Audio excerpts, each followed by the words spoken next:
Bashkëpunim me BDI-n dhe qëndrim në qeveri nuk shkojnë bashkë, duhet të përcaktohet. Përsëriti qëndrimin e tij zëvendës kryeministri i parë Izet Mexhiti dhe i bëri thirrje ministrit të shëndetësisë Arben Taravarit që të vendosë me kë do të bashkëpunojë. Edhe pse këto ditë tha se Taravari duhet të largohet nga qeveria, ai shmangu që të përgjigjet nëse do të kërkojë nga kryeministri Hristijan Mickoski që ta largojë Taravarin nga pushteti. Sa i përket zotit Taravari, mendoj që është problemi zotit Taravari, ai duhet ta sqaron para opinion, nuk duhet ta fshej bashkëpunimin me BDI-n.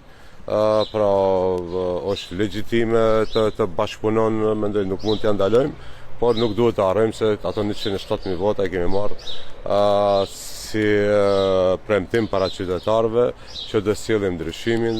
Mendoj që do ketë rënë ta bindë edhe strukturën e vet për këtë lëvizje që e bën, po është problem për cilën do sqarohet zoti Taravari.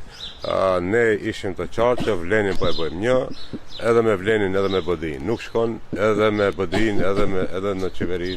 Mexhiti tregoi se në seancën e djeshme qeveritare, Taravari nuk ishte i pranishëm, por aty ka qenë ministri për qeverisje të mirë Arben Fetaj nga Aleanca për Shqiptarët e Taravarit. Fetaj, i cili shpesh ka kritika të ashpra ndaj BDI-s, thotë se nuk ka plane për ndryshimin e pozitave të ASH-s në qeveri, por se nuk ka hapësirë për vendime të njëanshme nga cilado palë. Me kryeministrin Mickoski dhe me partnerët e koalicionit ka kontakte të përditshme.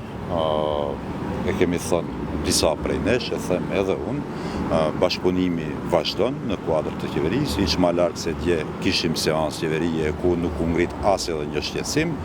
Pra vazhdojmë të bëjmë punën tonë, sikur nuk ka ndodhur asgjë. Tu do ketë konsultime, besoj që nuk ka hapësirë për lëvizje të njëanshme, nga cila do palë qoftë, dhe se duhet të mendohet në drejtim të stabilitetit të kësaj qeverie. Aleanca për Shqiptarët me 5 deputetët e saj është kyçe për ruajtjen e stabilitetit të kësaj përbërje. Kryeministri Mickoski paralajmëroi se do të ketë takim me koalicionin, ku sipas informacioneve jo zyrtare, me shumë gjasa do të mbahet rreth datës 1 maj.